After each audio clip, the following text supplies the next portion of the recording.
Yeah, I guess like a lot of people, I fell into coaching. Being an athlete myself, heavily involved in club committees and club captain, all the rest of it. Yeah, I suppose we're a bit light on for coaches, so I had to get involved in some capacity. So and started to get a little bit of success. One of the coaches there at my club, Tweed Heads Rowing Club, had a little program going, and he moved on. So left a bit of a gap, so I picked up the slack. Had a pretty good run there, putting some under 23 kids onto national teams, which was good. Ran a good little squad down there. A regional club about an hour and a half south of Brisbane, so probably a little bit like the Bunbury situation here at Perth. So managed to get a group going all right there, and then I was fortunate enough to get exposed to an under 23 opportunity in 2005 in Amsterdam. And then that led on to a semi-professional role with Rowing Queensland as a development officer. So we were running my own business at the time, so it was a battle between trying to find the time to coach, to give coaching the time it needed, the athletes the time it needed, and also running a business. So there was a point I decided that if I was going to do this coaching, I needed to go professional, and was fortunate enough to be offered a role with Queensland University Boat Club. I was up there for a few years, really enjoyed my time there, getting that club on track. Once again, had a pretty good run there, and then was fortunate enough to be offered an opportunity over here in WA with the WAIS rowing program. Came in, I suppose I took over Jason Lane's role when he moved over to Sassy, so I came in working under Antonio, and then that sort of changed, soon after I was here. So that's effectively how I ended up in this role. So yeah, it's been a fairly quick progression from a volunteer coach to assist as head coach. But yeah, it's been a pretty enjoyable period. Yeah.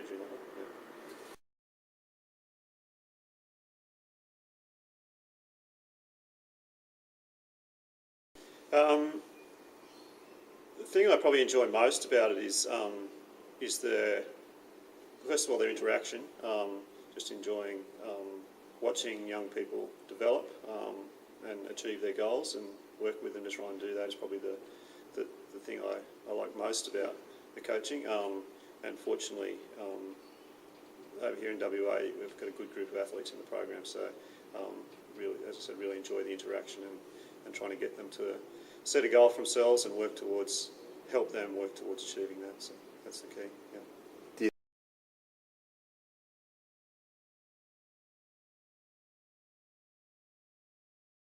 Yeah, it was a really good under-23 campaign this year. It was a really good group of athletes, a product of some of the development that's been happening over the last few years. There was a lot of returning athletes to that team. Nearly, I'd suggest that probably 80% of the athletes on this year's under-23 team had already been exposed to international competition through juniors and under-23s.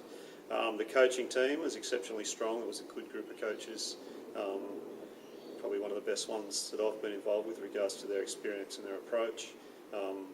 We changed things this year. We did a 3-week tour. We had the opportunity to race at Handley, so we had a lead-in regatta, which was a real benefit for those crews that had that opportunity to race there. Handley itself is probably not the ideal regatta, but the fact that they had a lead-in regatta was good.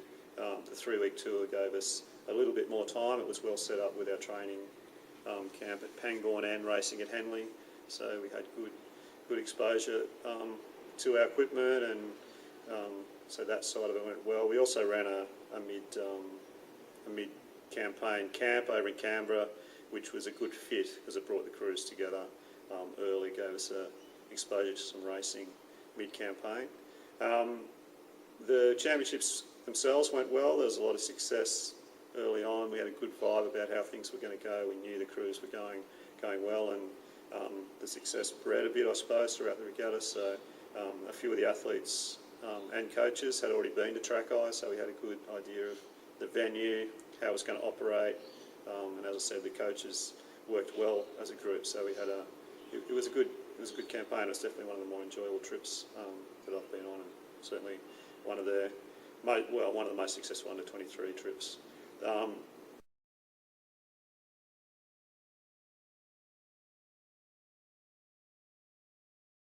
The boats I worked with were the lightweight 4 and the lightweight women's double. Lightweight 4, third year I've been with that boat, and it's been good to have athletes. You know, Tim Whittaker's been it all 3 years. Dave Gillang came back in. Sean Lake from the year before, and Tom Mears new into the boat this year. So there was a long-term goal to get that crew in the A final by this year. They achieved that goal, which was good. Always good to do what you set out to do. It's a tough category, and I think if a few of those guys can return again next year, they've got a chance to be much closer to the front end of that field. So it's good to see that there's been a bit of thought and investment into trying to develop that lightweight under 23 category. The double, we haven't run a lightweight women's double for a number of years now. We've been focusing on the lightweight women's quad, so we went back to the lightweight women's double this year. 2 WA girls in the boat, Hannah Jansen, quite experienced now, having been on a number of trips, and Thea Adamson, first trip in. So they did a good job. It was good to watch them progress across the regatta. Unfortunately, they missed through injury. They weren't able to do the mid-campaign camp, and they didn't race at Handley. There was no applicable boat category for them, so they missed a little bit of racing leading in. But both girls then went on to race at the Senior A non-Olympic World Championships in the quad, and I believe that the racing that they got through the under 23 campaign certainly helped them in that Senior A. So 2 exciting prospects there. Watch with interest that category over the next few years.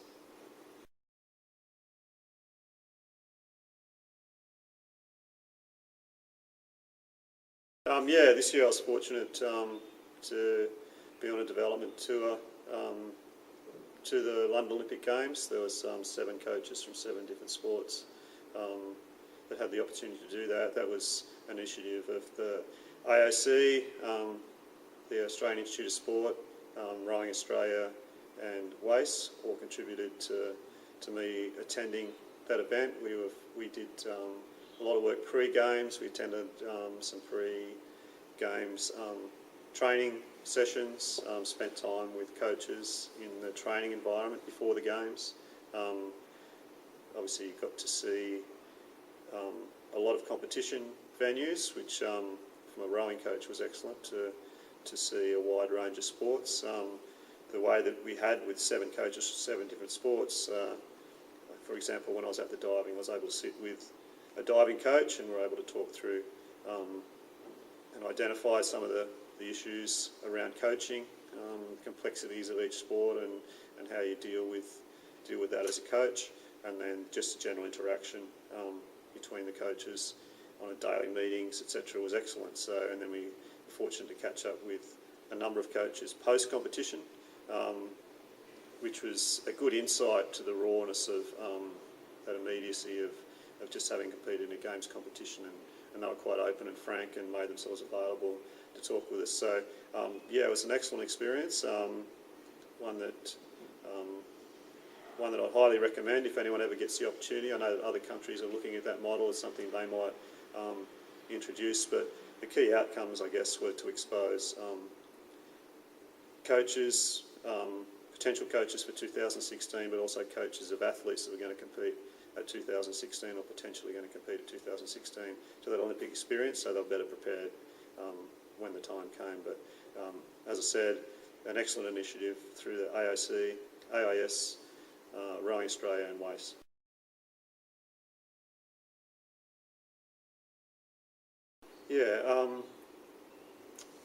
I guess it really highlighted to me the pressure of the Olympic Games, the build-up,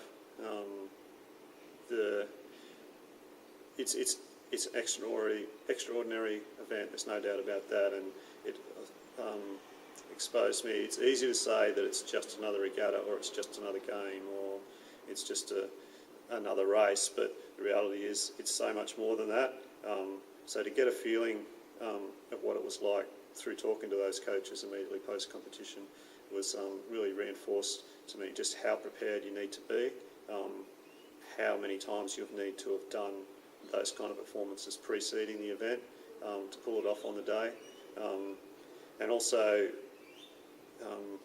talking to the coaches immediately post, as I said, gave us that insight into a bit more of what it was actually like to be there on the day.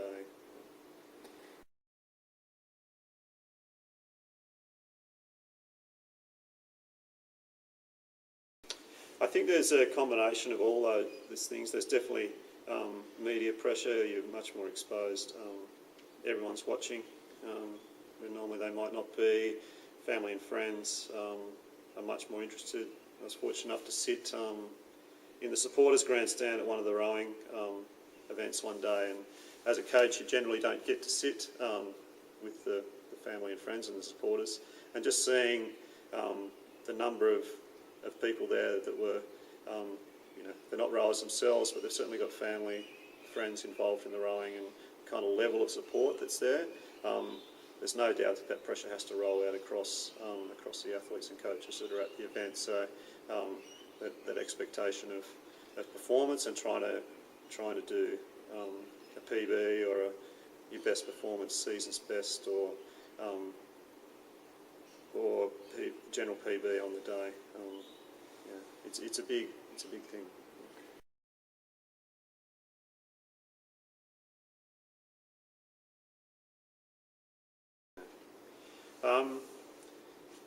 The Olympics this year, having been involved to a certain level, I guess the target for Australia was 3 gold and 1 Paralympic gold, which we didn't achieve. However, with a number of silver medals, bronze, and some good results there, we were close, just not able to capitalise on that getting up the podium that extra step. So the wash-up seems to be that there was a reasonable amount of injury in the lead-up, which may have affected the results of a couple of boats, so it could have gone either way. In general, I think that the structure over the last 4 years in the lead-up to London has been exceptional. I think under the leadership of Andrew Matheson, the structures that were put in place certainly all were on the right track. It was just the delivery there at the end that probably didn't quite get us the 3+1 we were chasing. With Chris O'Brien coming on board, I'm quite excited about the run into Rio. We've got a good group of high performance coordinators out there in the States, finding good talent to push through for 2016 and 20. We've got a good group of under 23s. We've got some good returning athletes. Hopefully a lot of returning athletes from the London cycle. So pretty excited about how things might look in Rio. I think 3+1 medals is an achievable goal once again for this cycle, and I'm positive about the outcomes as we go into Rio. The medical staff did an excellent job, I think, in keeping athletes going. I think there's possibly some of the injuries came about from athletes taking time out post-Beijing. We had a couple of athletes out of the boat for at least part of that cycle, and then when they did come back into the boat, the workloads for an Olympian are high, and their bodies adapting to that workload. I guess when you look at the stats, there's a high number of athletes that win medals have been successful across the whole cycle or potentially over 2 Olympiads. They may not always be in the boat they race in at the Olympics, but they're certainly active and involved throughout large chunks of time. So I think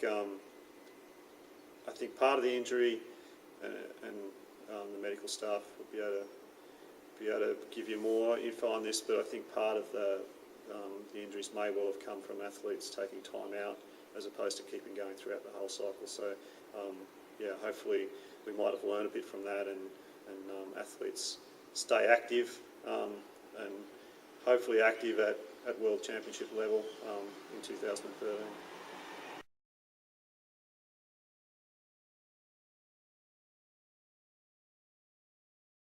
Yeah, the rollout of the high performance development coordinators across the states, I think, is an excellent initiative. WA was a little bit behind the other states with appointing someone, but I think I was really happy that Ross Brown took on the role. You know, to have someone who, with Ross's experience and also coming straight off the back of a World Championship win in the lightweight 8, I think it was a really good fit. And yeah, I think he's certainly been out to a lot of the schools. He's done a lot of testing. He's well regarded within the state, got a lot of respect. So that opens a few doors. He's able to get in and find some kids. There's a few coming into the system now, and I'm confident that's only going to there's going to be more over time as we get some success with some of those athletes coming through. So yeah, it's a good fit. It's good for the state to have Ross in that role. Yeah.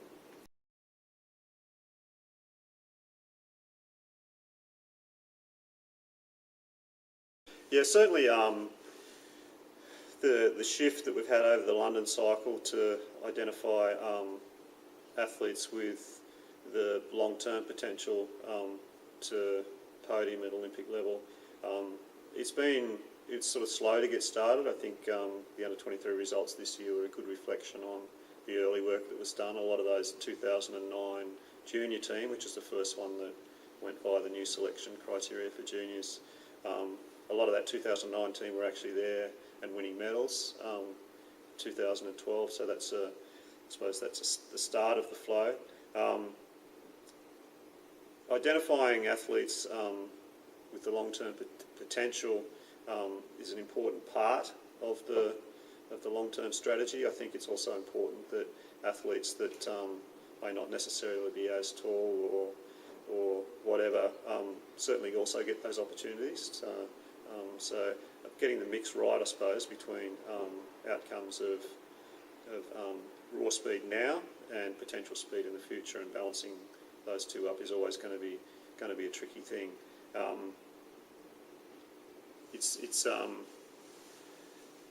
I really hope that the program remains in place and is ongoing, because I think it's going to be a while before we actually see the real fruits. In 2016 is going to be a good test. Certainly the model that they've based it on is one that's been successful, certainly in GB program and other countries, and I think if we're not matching or bettering what those countries are doing, then we're going to find ourselves in trouble in a few years' time. So yeah, I'm a supporter of investing in the right people long term and giving them a program, i.e. the junior camps-based program, where they can still study, still complete their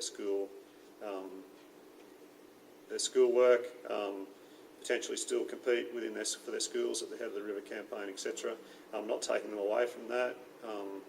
Working on a camps-based program for juniors, I think, is the best way for the kids to get into the university courses they want, get a good education, get a good parallel running between their sport and their education. So, yeah.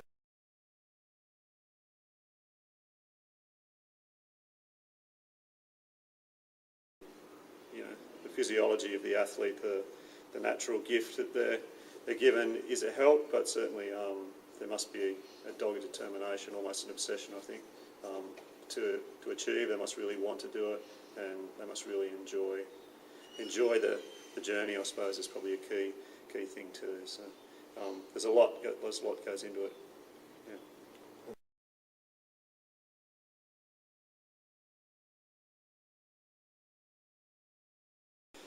Yeah, the last 2 years now, we've ran a US based boat in the under-23s. I'm a real supporter of that initiative. The reality is that our students are going to be invited to compete or to have scholarships at United States universities. They row there in their rowing programs. They're good, talented athletes, and they're going to come back into our system at some stage. So I think it's a great initiative. It keeps them in touch with Australia. It keeps Australia in touch with what they're doing.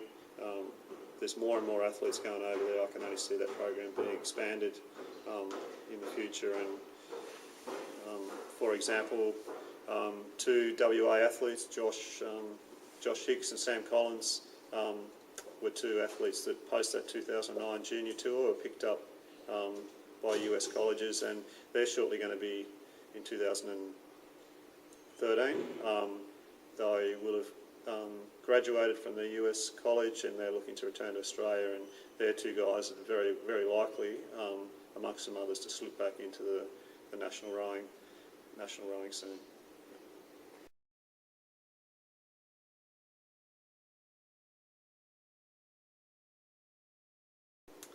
Yeah, the next 5 years. It's an interesting period in the lead up to Rio. Ultimately, I'll judge my success over the next few years on how many WA athletes we can get into that Rio team, and how many podium performances we can get out of that. That's the ultimate test, I suppose, of how the cycle's gone.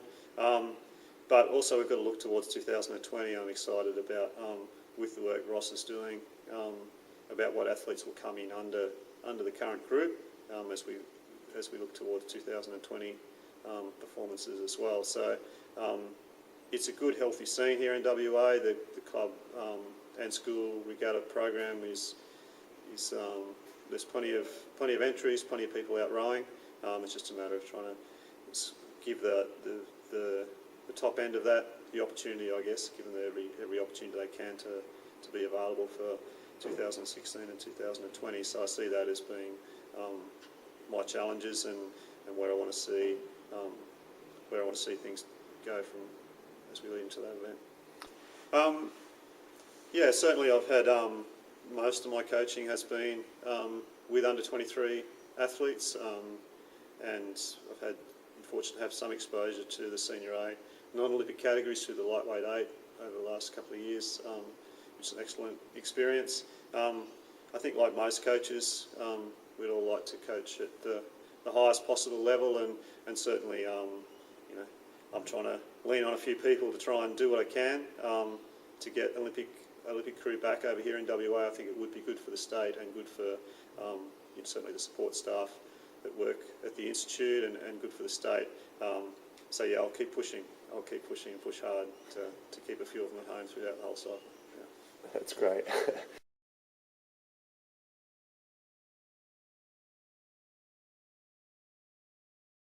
Yeah, that's a part of the system. Obviously, I'd love to work with the WAIS athletes now right through to Rio, but full understanding that we're a part of a system, and it's highly likely that the majority, if not all, the current group of WAIS athletes will end up in another training centre in the run into Rio.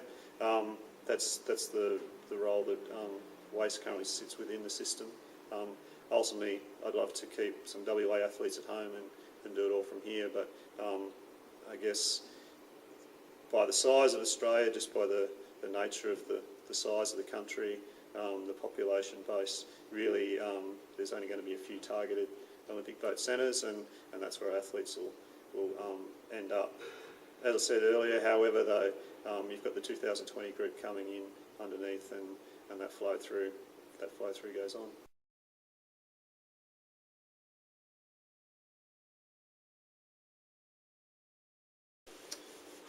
I guess certainly you've got limited time in school programs to get your athletes up and ready for racing, but invest well technically when they're young. The sooner you can put your good coaches with some of the younger athletes, develop a good technical model across your program. It'll make your work a bit easier in the latter part as we get closer to head of the river time. Talking to other coaches, I think, is critical as well. If you want to get good results, it's not hard to get another person involved in rowing to talk about rowing. So build a network, talk to people, get advice, ask questions. You won't have any issues with getting answers, and become well read. Look around, see what's out there.